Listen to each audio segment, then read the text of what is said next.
मंच पर आसीन कार्य के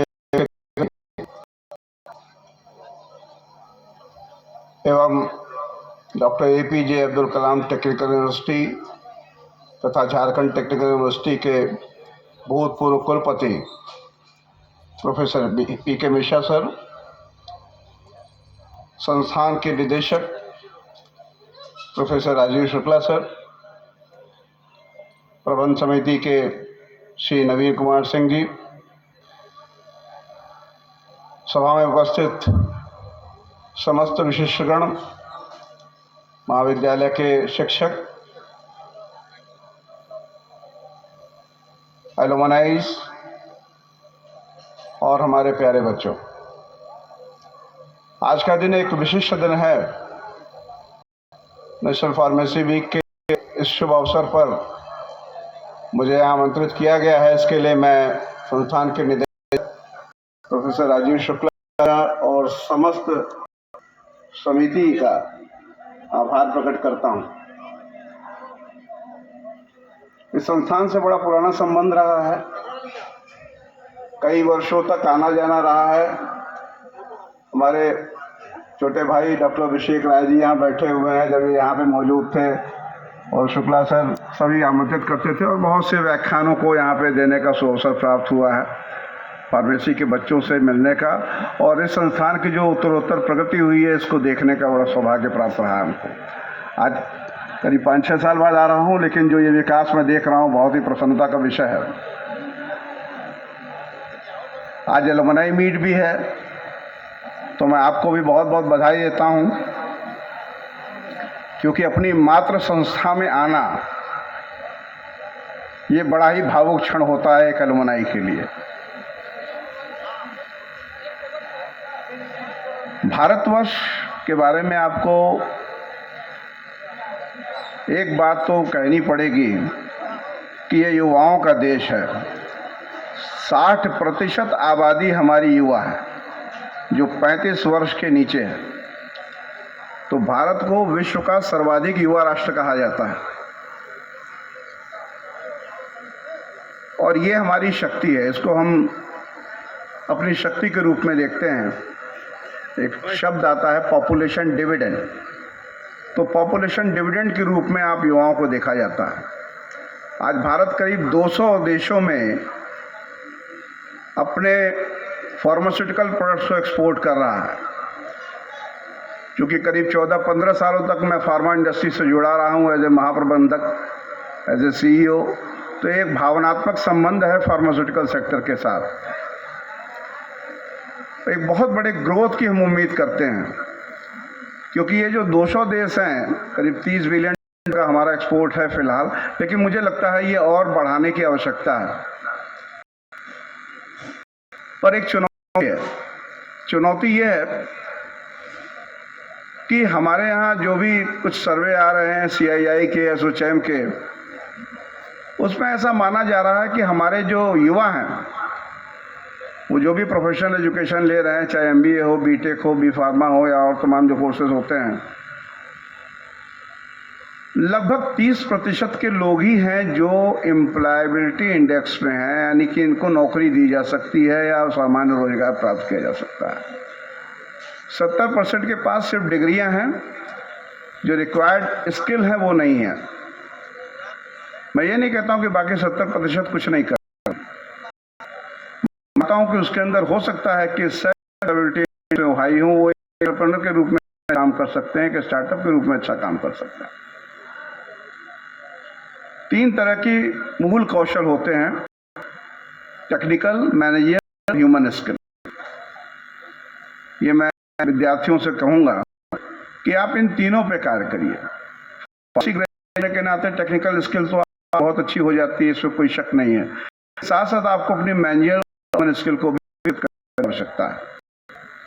और साथ साथ ये दौर चल रहा इनोवेशन, सरकार इस पे बहुत जोर दे रही है, संस्थाएं बहुत जोर दे रही हैं।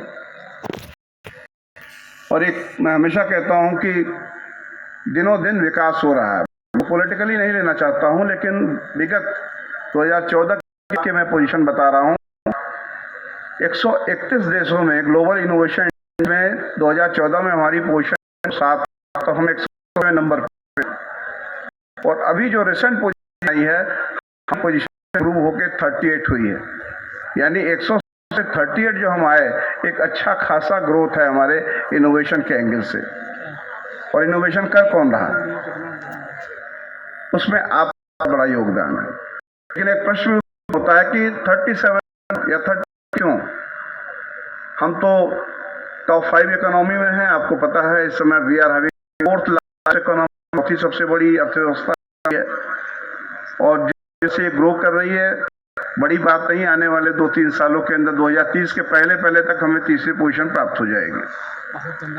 लेकिन इसके बाद बड़ी कांटे की लड़ाई है। जैसा कि एक विजन दिया गया है 2047 तक भारतवर्ष को विकसित राष्ट्र बनाने की, यह तभी संभव है जब हमारे यहाँ एंटरप्रेन्योर ग्रोथ हो, उद्यमता का विकास हो और इनोवेशन हो। अगर हम चौथे नंबर पे हैं तो हमारा इनोवेशन में स्थान 38 क्यों है, टॉप 5 में हम क्यों नहीं हैं? उसकी एक सबसे बड़ी वजह यह है, कई वजह हैं, पर उसकी एक सबसे बड़ी वजह है कि एक चीज़ आप याद रखें कि आप एक प्रोडक्ट या सेवा नहीं बेचते हैं, आप समाधान बेचते हैं। यू डोंट सेल प्रोडक्ट और services, you sell the solution. तो आपका इनोवेशन क्या कोई सोल्यूशन दे रहा है, या वो महज भिन्न है, अलग है? सोल्यूशन किसी व्यक्ति के लिए, समाज के लिए, पर्यावरण के लिए, उद्योग के लिए, उसे सोल्यूशन ओरिएंटेड होना पड़ेगा। और इसके लिए कंप्लीट इनोवेशन इकोसिस्टम को विकसित करने की आवश्यकता है। काफ़ी विकास हो रहा है, और एक हम आपको यहाँ पे एक ट्रिपल हेलिक्स मॉडल की चर्चा करेंगे। एकेडमिया, इंडस्ट्री एंड गवर्नमेंट, तीनों को मिलकर कार्य करना पड़ेगा, तब जाकर के इनोवेशन इकोसिस्टम का विकास होगा। हो क्या रहा है, इंडस्ट्री अपनी जगह काम कर रही है, एकेडमिया अपनी जगह काम कर रही है, गवर्नमेंट अपनी जगह काम कर रही है। तीनों की पॉलिसी में तालमेल का अभाव दिखता है। लेकिन कुछ अच्छे उदाहरण आते हैं, उसको समझने की आवश्यकता है। रिसेंटली, चूँकि आप फार्मास्यूटिकल सेक्टर से बिलोंग करते हैं, और जैसा मेरे परिचय में बताया गया, मेरी जो पीएचडी है वो हेल्थ केयर मैनेजमेंट के ऊपर है। फार्मास्यूटिकल के लिए सबसे बड़ा चैलेंजिंग टाइम जो अभी था, वो समय था। आप सभी ने, हम सभी ने इस मानवीय त्रासदी को झेला है, और ये सौभाग्य का विषय है कि हम सभी भारतवासी हैं। 100 करोड़ से ऊपर वैक्सीनेशन इस देश में संभव हुआ, जो शायद किसी और जगह पे संभव नहीं हो सकता था। WHO ने भी इसकी तारीफ किया। अब मैं अपने उस ट्रिपल मॉडल पे बात करूंगा। ये डेवलप कहाँ पे हुआ? इस वैक्सीन का डेवलपमेंट ऑक्सफोर्ड जैसे विश्वविद्यालयों ने किया। भारत में भारत बायोटेक जैसी कंपनियों ने उसका निर्माण किया, और भारत सरकार ने इसका डिस्ट्रीब्यूशन किया, जिसकी वजह से 100 करोड़ से ज़्यादा लोगों को वैक्सीनेशन हो पाया। तो यहाँ पे आप देखिए, ट्रिपल हेलिक्स मॉडल का बहुत अच्छा उदाहरण है कि इंडस्ट्री, गवर्नमेंट और एकेडमिया तीनों ने मिल के काम किया। ये मुझे बहुत खुशी हो रही है कि इस तरह के जो आयोजन होते हैं, इसमें सरकार को, एकेडमिक वर्ल्ड को और इंडस्ट्री को, तीनों को जुड़ने का मौका मिलता है। ये बहुत ज़रूरी चीज़ है। और एक चीज़ जान जाइए, और मैं बिल्कुल खुल के कह सकता हूँ कि जब हम छात्र थे, मेरी शिक्षा दीक्षा काशी हिंदू विश्वविद्यालय में हुई है, क्लास 1 से लेके, क्योंकि मैं वहीं केंद्रीय विद्यालय BHU का छात्र रहा, क्लास 1 to 12 वहीं से BSc MBA सब कुछ किया।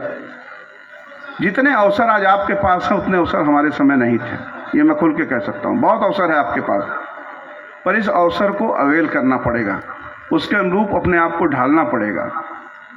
और चूँकि आज एलुमनाई मीट भी है, तो ये बहुत मुझे अच्छा लगा, क्योंकि संस्थान ने एलुमनाइज को याद किया, एलुमनाइज ने अपने संस्थान को याद किया। आप बहुत बड़ा रोल प्ले कर सकते हैं अपने संस्थान को आगे बढ़ाने में, बहुत बड़ा। आपको मैं बता दूं, दुनिया के जितने सर्वोच्च संस्थान हैं, वो चाहे हार्वर्ड का नाम लीजिए, चाहे IIM का नाम लीजिए, चाहे IITs का नाम लीजिए, इन सब में एलुमनाई एसोसिएशन इतनी स्ट्रांग है कि वो अपने एलुमनाइज को प्रमोट करने के लिए काम करती है। तो प्रबंधन तो अपना कार्य कर रहा है, नवीन सिंह जी यहाँ बैठे हुए हैं और भी लोग यहाँ पे हैं, लेकिन आपका भी एक बड़ा महत्वपूर्ण रोल है, क्योंकि एज ए एलुमनाई आप आज जो कुछ भी हैं अपनी संस्थान की वजह से हैं। तो आप कई तरह से रोल प्ले कर सकते हैं, एम्प्लॉयमेंट के एंगल से, प्लेसमेंट के एंगल से, उद्यमिता के दृष्टिकोण से, और इसके साथ साथ आप ट्रेनिंग्स प्रोवाइड कर सकते हैं, स्किल डेवलपमेंट कर सकते हैं। हमारे जो बच्चे हुए हैं उन्हें पता चले कि उद्योग को आवश्यकता किस बात की है, क्योंकि ये गैप, उद्योग कुछ हो रहा है, हम कुछ और रहे हैं, हम शिक्षा के बहुत बदलाव नहीं रखते तो ऊपर से आता है, लेकिन स्किल डेवलपमेंट रिलेटेड कार्य तो आप कर सकते हैं। और मैं इस मंच के से अनुरोध करूंगा कि उद्यमता विकास के लिए एक डेडिकेटेड केंद्र खोलने का प्रयास किया जाए। मैं नवीन बैठे हुए हैं, लोग भी यहाँ बैठे हुए हैं, डायरेक्टर साहब बैठे हुए हैं, और हम सौभाग्यशाली हैं कि हमारे साथ प्रोफेसर पीके मिश्रा जी हैं, जो कि उद्यमता के क्षेत्र में एक राष्ट्रीय और अंतर्राष्ट्रीय नाम है। छोटा मोटा प्रयास मैं भी कर रहा हूं, हम भी आपके साथ जुड़े हैं, और जब आप अच्छा कार्य आरंभ करेंगे तो लोग जुड़ते जाएंगे आपके साथ, क्योंकि स्वामी विवेकानंद जी ने कहा है कि अगर आप स्वस्थ और स्वच्छ के साथ कार्य करेंगे तो समस्त शक्तियां आपके साथ देने के लिए खड़ी हो जाएंगी। विश्व में, ब्रह्मांड में शक्तियां आपके साथ खड़ी हो जाएंगी, क्योंकि पॉजिटिव थिंकिंग के साथ पॉजिटिव लोग अपने आप आके जुड़ जाते हैं। पुनः मैं बहुत बहुत आभार प्रकट करूंगा आज के इस अवसर के लिए जो मुझे आमंत्रित किया गया। आप सभी को बहुत बहुत शुभकामनाएं। धन्यवाद।